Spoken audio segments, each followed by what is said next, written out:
فلا مضل له ومن يضلل فلا هادي له أشهد أن لا إله إلا الله وحده لا شريك له وأشهد أن محمدا عبده ورسوله وقال الله تعالى في القرآن العظيم أعوذ بالله من الشيطان الرجيم يا أيها الذين آمنوا اتقوا الله حق تقاته ولا تموتن إلا وأنتم مسلمون يا أيها الناس اتقوا ربكم الذي خلقكم من نفس واحدة وخلق منها زوجها وبث منهما رجالا كثيرا ونساء واتقوا الله الذي تساءلون به والأرحام إن الله كان عليكم رقيبا يا أيها الذين آمنوا اتقوا الله وقولوا قولا سديدا يصلح لكم أعمالكم ويغفر لكم ذنوبكم ومن يطع الله ورسوله فقد فاز فوزا عظيما أما بعد فإن أصدق الحديث كتاب الله وخير الهدى هدى محمد صلى الله عليه وسلم وشر الأمور محدثاتها وكل محدثة في الدين بدعة وكل بدعة ضلالة وكل ضلالة في النار. Ma'asyiral muslimin rahimani wa rahimakumullah. Segala puji kita aturkan kepada Allah Subhanahu wa taala. Memang sejatinya pujian itu hanya milik Allah Subhanahu wa taala, seperti dalam firman-Nya, alhamdulillah. Segala puji itu wajibun lillah, wajib milik Allah Subhanahu wa taala, wajib untuk Allah Subhanahu wa taala. Salawat serta salam tercurahkan kepada Nabi kita yakni Muhammad sallallahu alaihi wasallam beserta keluarganya, para sahabatnya dan pengikutnya yang senantiasa istiqomah hingga akhir hayatnya. Dan tak lupa pula khotib mewasiatkan khususnya kepada diri pribadi dan kepada para jamaah semuanya untuk senantiasa bertakwa dan bersyukur kepada Allah Subhanahu wa taala, karena sebaik-baik bekal menuju akhirat yaitu dengan takwa. Wa tajawwadu fa inna khairaz zadi taqwa. Jamaah yang dimuliakan oleh Allah Subhanahu wa taala, kita sebagai seorang yang beriman sudah seharusnya kita percaya dengan takdir. Dan takdir itu termasuk rukun iman yang keenam. Seperti sabda Rasulullah SAW yang diriwayatkan oleh Muslim, antu'mina billahi wa malaikatihi wa kutubihi wa rusulihi wal yaumil akhiri wa tu'mina bil qadari khairihi wa syarrihi. Iman kepada Allah Subhanahu wa taala, kepada para malaikatnya, kepada kitab-kitabnya, kepada para rasulnya, beriman kepada hari akhir, dan yang terakhir adalah beriman dengan takdir yang baik maupun yang buruk. Takdir itu sendiri dimaknai adalah ketetapan Allah Subhanahu wa taala yang ditulis sejak zaman azali sesuai dengan porsinya masing-masing.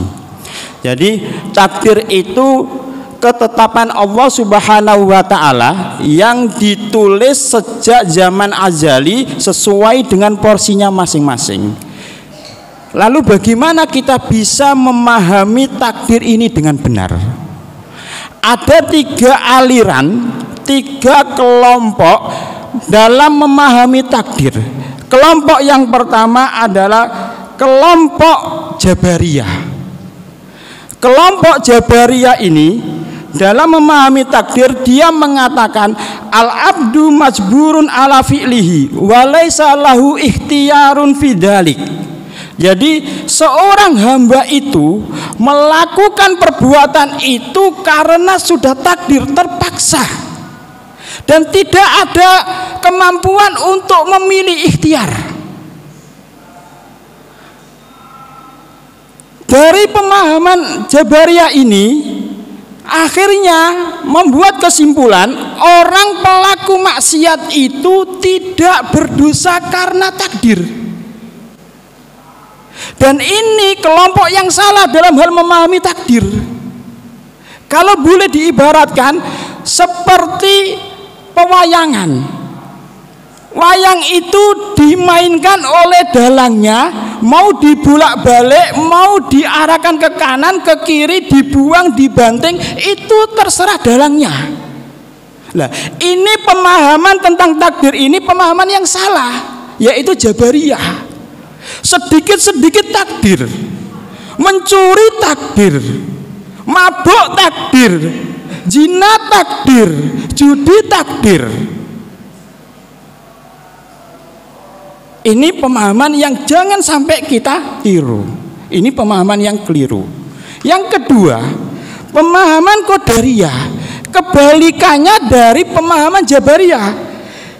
Mereka mengatakan al-abdu mustaqilun bi amalihi, laisa lillahi fihi iradatun wala qudratun wala khalqun. Jadi semua yang dilakukan oleh manusia ini tidak ada campur tangan Allah Subhanahu wa taala. Ini kebalikannya. Yang satu nyeleweng ke kanan, yang satu nyeleweng ke kiri. Dan kedua-dua aliran ini salah dalam memahami takdir. Yang satu semuanya takdir, yang kedua semuanya itu tidak ada campur tangan Allah Subhanahu wa taala. Nah, lalu kelompok yang ketiga adalah kelompok Ahlussunnah. Ini kelompok yang benar dalam hal memahami takdir. Ahlussunnah ini tidak ke Jabariyah dan tidak ke Qadariyah. Dia mengambil titik tengah dengan konsep hasab wal ikhtiar. Memang semuanya itu sudah ditakdirkan oleh Allah Subhanahu wa taala, tetapi manusia itu memiliki sifat ikhtiari. Maksudnya bagaimana? Maksudnya salah satu contoh, sudah tahu kalau Homer, kalau bahasa Sedayu tua, itu kalau diminum bisa memabukkan. Kita sebagai manusia diberi oleh Allah sifat ikhtiari, bisa menahan diri untuk tidak minum itu, untuk tidak melakukan kemaksiatan itu.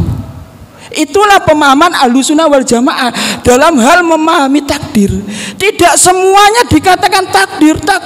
Mencuri takdir, berjudi takdir, zina takdir, mabuk takdir. Ingat kisahnya Umar bin Khattab. Umar di saat menanyakan kepada si pencuri, kenapa engkau mencuri? Jawaban si pencuri apa? Sudah takdirnya. Sudah takdirnya saya ditakdirkan sebagai pencuri. Apa yang dilakukan oleh Umar? Umar geram sekali. Seharusnya orang itu cuma mendapat hukuman satu saja karena mencuri. Akhirnya karena dia mengatakan dan menyalahkan takdir, sudah takdirnya mencuri, akhirnya diberikan hukuman dua oleh Umar. Yang satu hukumannya adalah dipotong tangannya, dan yang kedua adalah dicambuk karena menyalahkan takdir. Sementara manusia itu diberi akal pilihan ikhtiari untuk usaha memilih, tidak harus melakukan kemaksiatan. Kita sudah tahu tempat itu tempat perjudian. Apakah kita ini harus melakukan judi? Tidak. Kita bisa ikhtiari usaha untuk tidak melakukan perjudian. Enggak harus kita melakukan. Karena memang kita ini manusia diberi akal oleh Allah Subhanahu wa taala. Jadi kalau kita menganggap itu semuanya takdir, ya salah. Begitu pula sebaliknya, kalau menganggap itu semuanya enggak takdir, ya salah. Juga bertentangan dengan ayat Allah Subhanahu wa taala, "Wallahu khalaqakum wa ma ta'malun." Dan bahwasanya Allah itu menciptakan kalian dan apa yang kalian kerjakan. Sangat bertentangan. Jadi konsep Ahlussunnah wal Jamaah itu mengambil titik tengah, tidak ke Jabariyah dan tidak pula ke Qadariyah, dengan konsep hasab wal ikhtiar. Manusia itu memiliki sifat ikhtiari.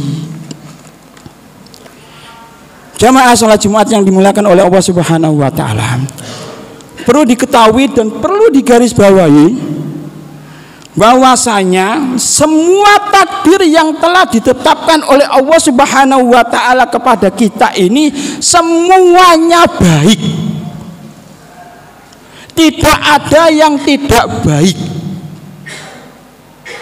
Kita harus selalu husnudzon kepada Allah Subhanahu wa taala. Semua apa saja yang telah ditakdirkan Allah untuk kita, semuanya itu pasti baik. Karena takdir itu bersumber dari hikmah dan rahmah. Ini harus ditanamkan kepada diri kita. Biar kita tidak selalu menyalahkan takdir. Dan ini telah dijelaskan oleh Syekh Utsaimin dalam satu kitabnya Syarhul Arba'in An-Nawawi. Beliau mengatakan anna qadara laisa fihi sarrun wa inna ma sarru fil maqduri wa tawdihu dzalik bi anna qadara bi nisbati li fi'lihi lillahi kullihi khairun wa yadullu lidzalika qaulun nabi sallallahu alaihi wasallam wasarlu laisa ilaik. Jadi semua takdir itu, bahwasanya semua takdir itu semuanya baik, nggak ada yang jelek. Laisa fihi sarun, nggak ada yang jelek. Wa inna masarru fil makdur, dan sejatinya kejelekan itu hanya yang merasakannya saja.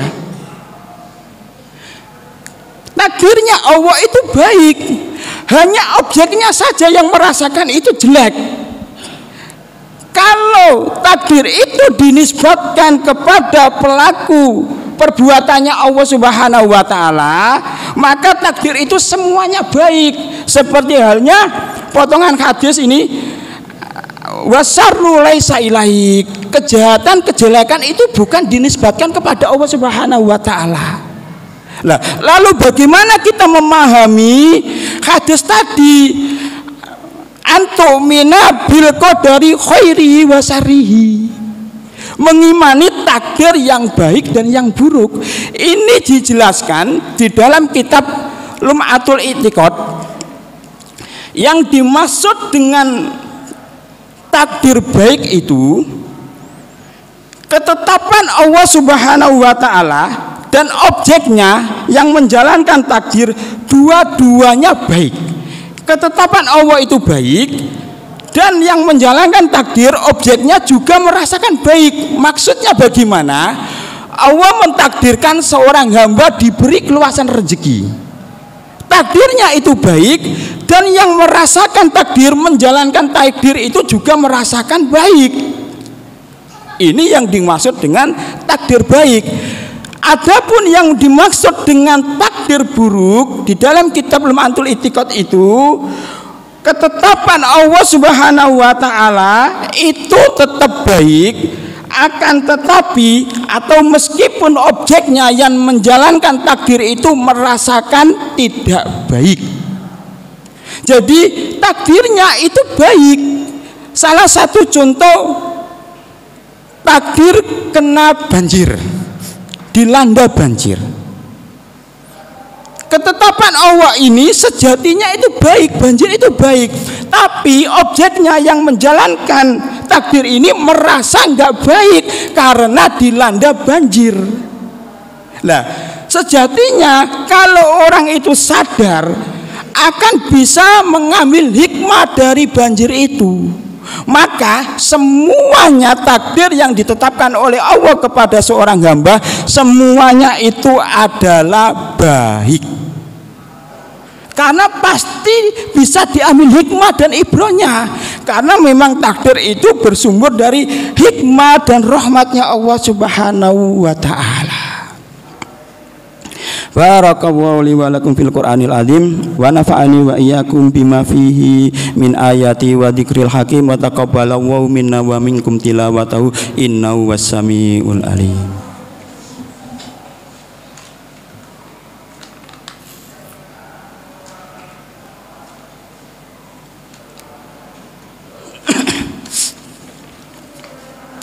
Alhamdulillahirabbil alamin. Hamdan kasiran tayyiban mubarakan fi kama yuhibbu rabbuna wa yardah. Allahumma la sahla illa ma ja'altahu sahla wa anta taj'alu khazna idza syi'ta sahla. Allahumma inna nas'aluka ilman nafi'an wa rizqan thayyiban wa amalan mutaqabbalan. Jamaah yang dirahmati oleh Allah Subhanahu wa taala. Jadi takdir itu bukan dijadikan sebuah alasan untuk melakukan kemaksiatan. Jadi takdir itu tidak bisa dijadikan sebuah alasan untuk melakukan sebuah kemaksiatan. Karena seseorang itu diberikan oleh Allah Subhanahu wa taala akal, sifat ikhtiari, usaha untuk memilih. Orang yang mencuri, orang yang berzina, orang yang berjudi, orang yang mabuk, itu jangan dijadikan memang sudah takdirnya seperti itu. Lalu apa gunanya Allah Subhanahu wa taala memberikan akal dan sifat ikhtiari itu tadi?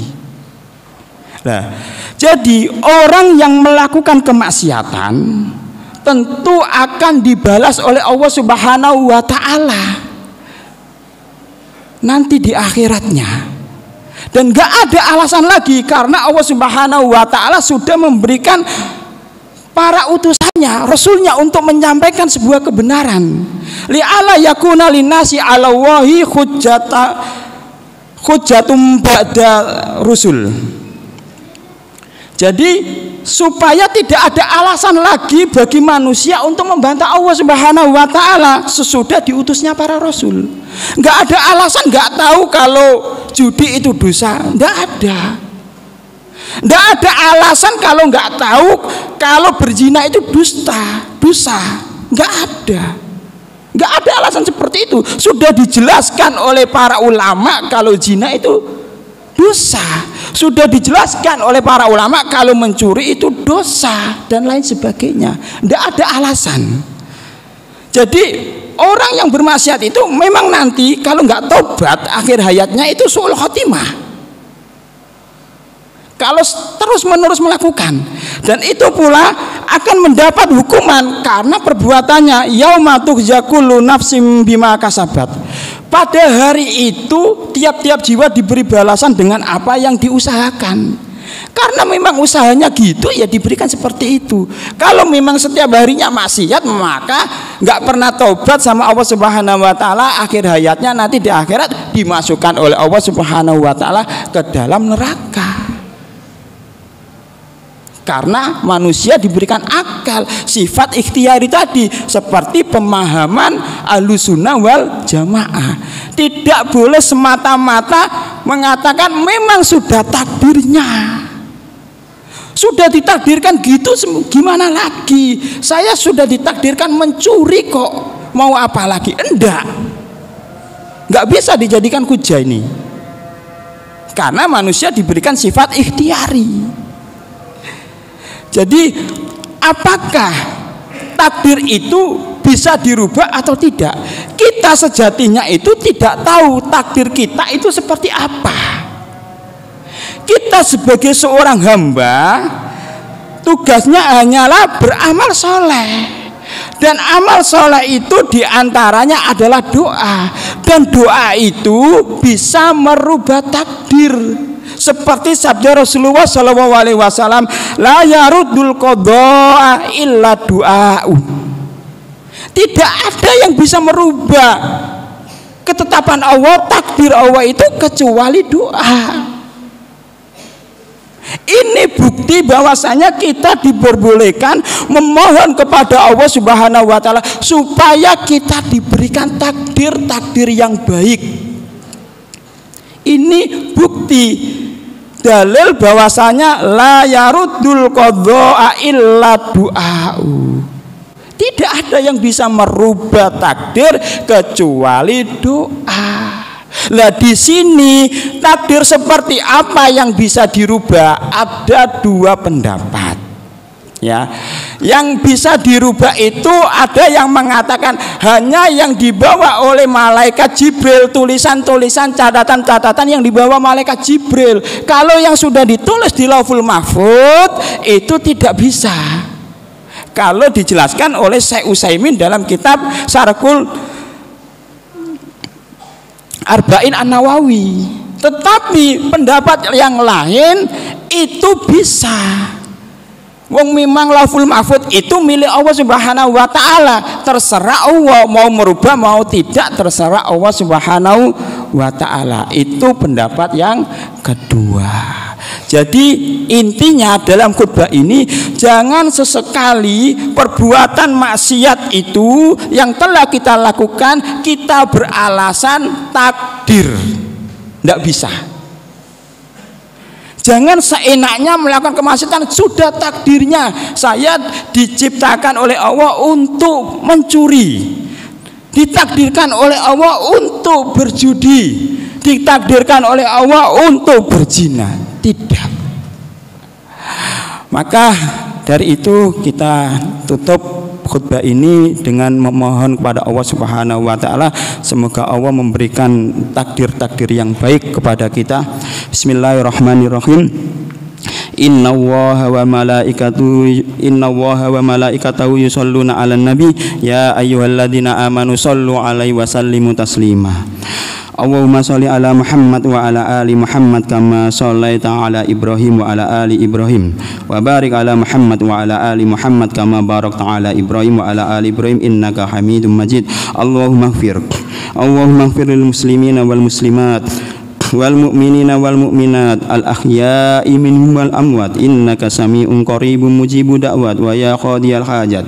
Allahumma aslih lana dinana alladhi wa ismatu amrina wa aslih lana dunyana allati fiha ma'asuna wa aslih lana akhiratana allati fiha ma'aduna waj'al hayata ziyadatan lana fi kulli khair waj'al mauta rahatan lana min kulli syarr. Rabbana atina fid dunya hasanah wa fil akhirati hasanah wa qina adzabannar. Walhamdulillahi rabbil alamin. Aqimis shalah.